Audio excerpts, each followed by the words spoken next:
convert binary number to hexadecimal.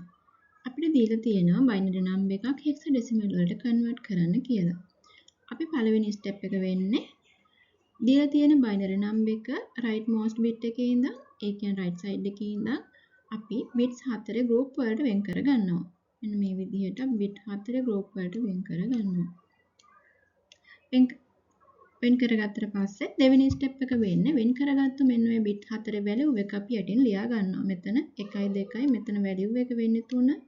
මෙතන 1 2 4 8 මෙතන value එක වෙනවා 15. ඒවල එකතුව මෙතන 1 2 4 8 මෙතන එකතුව වෙනවා 13ක්.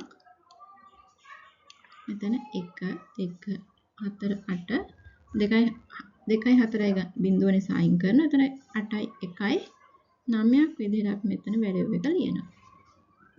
දැන් අපි දන්නවා hexadecimal වලදී අපිට use කරන්න පුළුවන් bits වෙන්නේ බිඳුවේ ඉඳන් 9 වෙනකන් තියෙන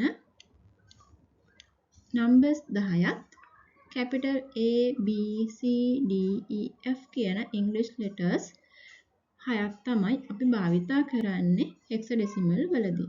ඒකට අපිට මෙන්න මේ 13 15 වගේ numbers අපිට hexadecimal වලදී ලියන්න බෑ. ඒව වෙනුවට අපි භාවිතා කරනවා මෙන්න මේ English capital letters. ඒතකොට 13 වෙනුවට අපි භාවිතා කරන්නේ capital D අකුර, 15 වෙනුවට භාවිතා කරන්නේ capital F අකුර. ඒ වුණ අපිට මේකේ answer එක ගන්න පුළුවන් 9 13 වෙනුවට ගන්නවා අපි D 15 වෙනුවට ගන්නවා F 3 16 base එක වෙනවා.